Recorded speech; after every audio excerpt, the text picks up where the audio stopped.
नमस्कार दोस्तों, आप हैं अपने ही गुड लिविंग चैनल पे और वीडियो की शुरुआत सुंदर सुंदर फूलों के साथ।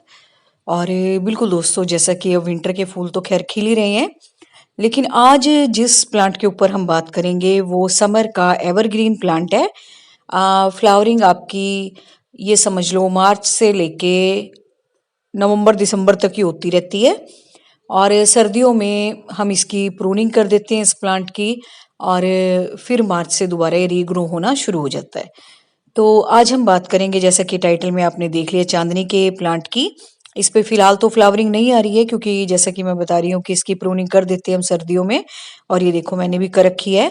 और गर्मियों में दोस्तों आपने प्लांट मेरा बहुत बड़ा लंबा चौड़ा देखा होगा, और इस वक्त मैंने इसकी कटाई छटाई कर रखी है। और कुछ दिन पहले मैंने सारे गमलों की गुड़ाई भी कर दी थी, और उससे पहले मैंने खाद डाल दी थी।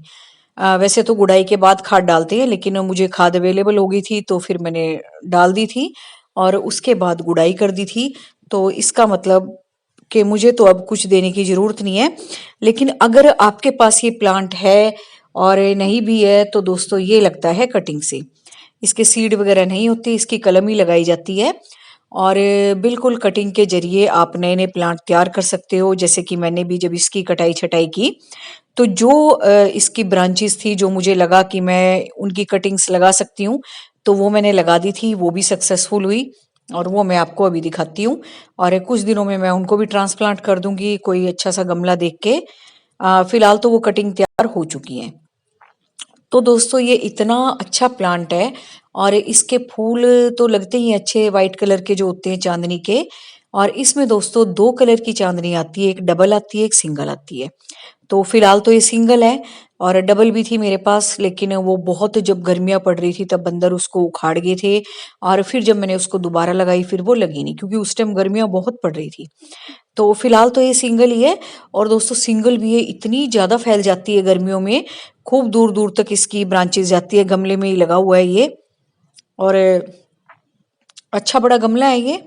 ना ज्यादा बड़ा है ना मतलब छोटा है। क्योंकि ये अगर आप क्यारी में लगाओगे ना, बिल्कुल एक स्मॉल जैसे ट्री सा है ना, वैसे बन जाता है बिल्कुल ये। ना तो ज्यादा बड़ा, मतलब इतना ट्री जैसा तो नहीं, लेकिन हाँ काफी बड़ा बन जाता है फिर ये। और गमले में लगाओ तो भी ये बहुत सुंदर लगता है। तो बहुत अच्छा प्लांट है ये। आपके पास अगर नहीं है, आप नर्सरी से ला भी सकते हो, या फिर आपके अगर आसपास पार्क वगैरह में या ऑफिस वगैरह जहां आप जाते हो, या आपके घर के आसपास कहीं बाहर लगा हुआ है, तो इसकी कटिंग काट के भी आप लगा सकते हो। इसकी कटिंग लगानी भी दोस्तों बड़ी आसान है। और एक छोटा सा क्लिप मैं सुकुलेंट्स की कटिंग का भी आपको दिखा दूंगी, ताकि आपको ये हो जाए कि कटिंग लगाई कैसे जाती है। तो इसकी जो तैयार हुई हुई कटिंग है वो तो खैर मैं आपको दिखाऊंगी दिखाऊंगी। लेकिन दोस्तों इस प्लांट को इतनी ज्यादा कोई केयर की जरूरत भी नहीं होती कि मैं कहूँ बहुत केयर करनी पड़ती है इसकी।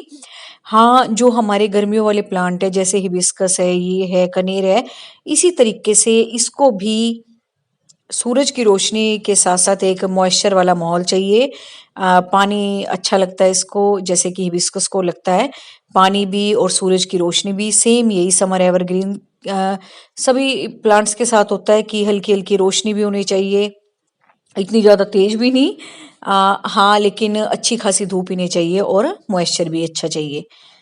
और जैसे कि मैंने बताया, गोबर की खाद वगैरह मैंने डाल ही रखी है। और ज्यादा तो बस क्या बताऊं इसके बारे में, ऐसी कोई खास बताने लायक बात नहीं है।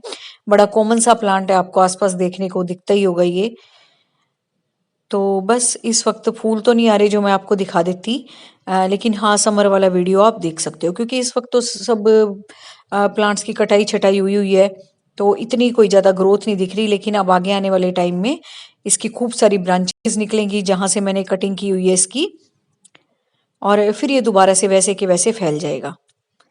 और सबसे बड़ी बात दोस्तों, इस पे भंवरे भी खूब आते हैं, तितलियां भी खूब आती हैं। तो वैसे भी गार्डन की शोभा है ये प्लांट, और बहुत सुंदर लगता है ये प्लांट जब फैल जाता है ना।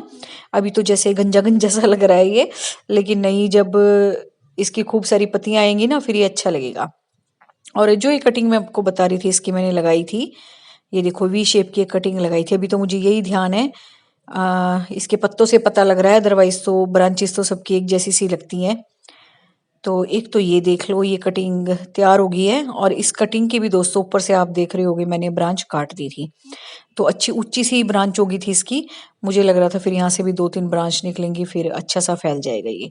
और इस गमले में मैंने और भी बहुत सारी कटिंग लगा रखी है, वो भी सारी चल पड़ी हैं देखो।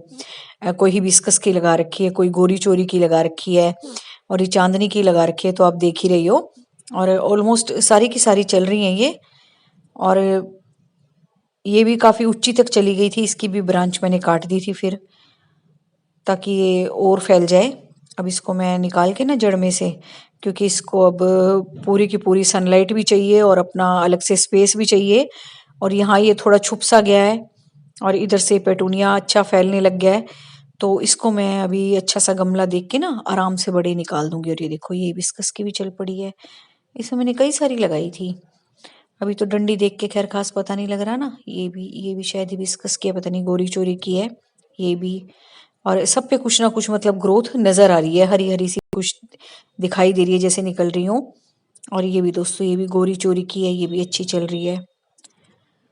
तो मतलब ये समझ लो कि ये जो टाइम चल रहा है ना कटिंग लगाने का, और 5-7 दिन के अंदर ही आपको रिजल्ट दिखाई देने लग जाएगा। कुछ ना कुछ कटिंग में आपको फुटाव दिखाई देगा। और ये समझ लो 20-25 दिन में आपकी कटिंग पूरे तरीके से तैयार हो जाएगी। तो दोस्तों यही थी बस चांदनी की बातें। और गार्डन में और फूल देख लेते हैं कौन कौन से खिले हुए हैं। और बस मैं भी अभी शाम के टाइम पानी दे के हटी हूँ, फिर मुझे लगा मैं आपके लिए वीडियो बना दूँ अच्छे से किसी गर्मी के प्लांट के ऊपर, क्योंकि सर्दियों के तो बस अब ये खूब सब फ्लावरिंग कर रहे हैं। अब इनका लगाने का भी टाइम नहीं है।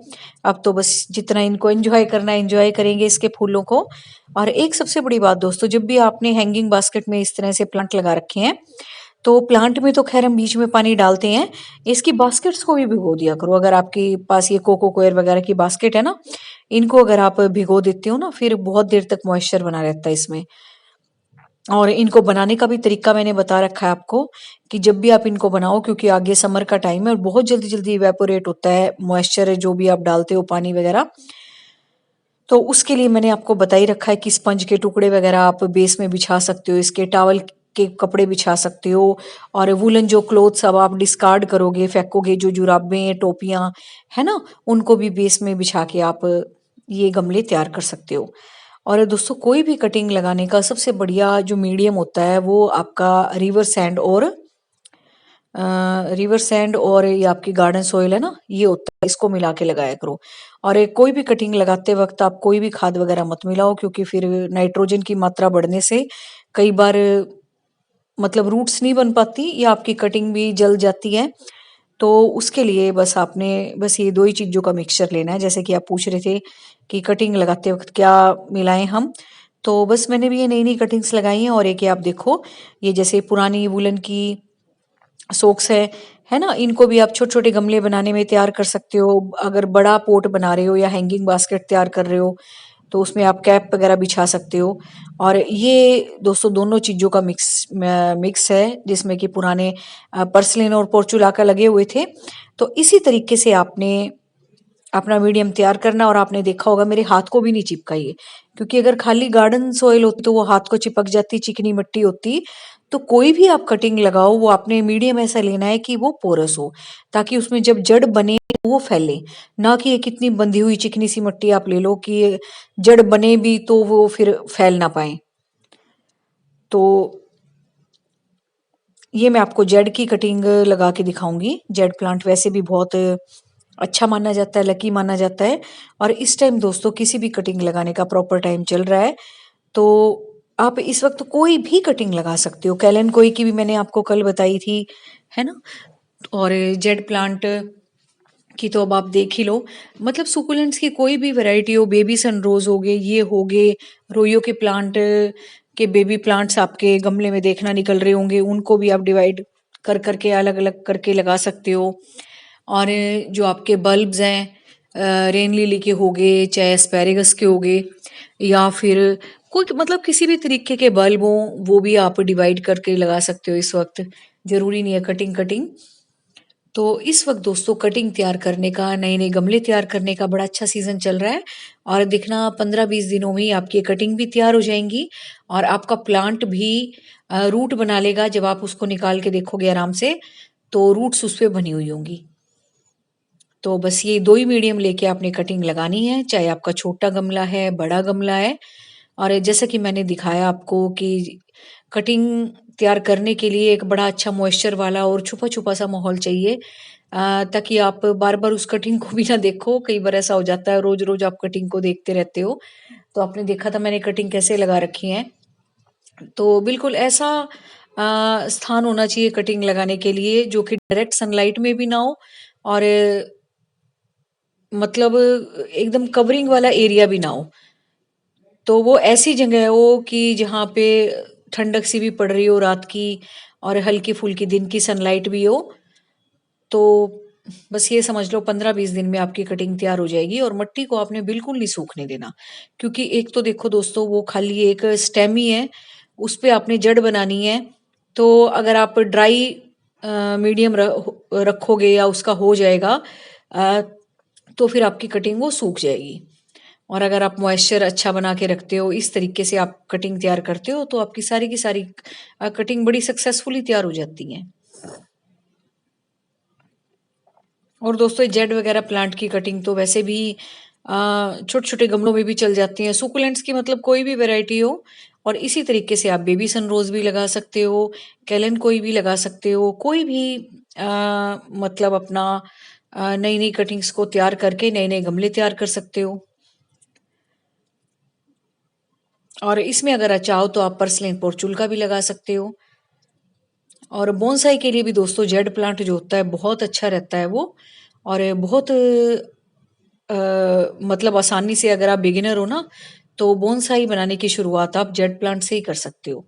और बिना वायरिंग किए जो जो ब्रांचेस आपको अच्छी हेल्दी लग रही हैं उनको छोड़ दो आप, और जो लैगी लैगी लग रही है उनको हटा दो। तो फिर वही आ, अच्छा मतलब ये समझ लो स्पेस लेना शुरू कर देंगी, वॉल्यूम आ जाएगा उस ब्रांच में, और फिर आपका जो शेप है एक बोनसाई वाला वो अपने आप से ही दिखने लग जाएगा। तो उम्मीद है आज का वीडियो आपको अच्छा लगा होगा। तो बस वही विदा लेते हैं सुंदर सुंदर फूलों के साथ जो कि सर्दियों में सबके गार्डन में खिल रहे होंगे। तो बस नए नए प्लांट्स लगाओ, नई नई कटिंग लगाओ, नए नए प्लांट तैयार करो। और उम्मीद है आज का वीडियो आपको अच्छा लगा होगा, कमेंट करके मुझे बताना। और कोशिश करना इस प्लांट को लगाने की, ढूंढने की। तो बस दोस्तों thank you very much, take care of your plants.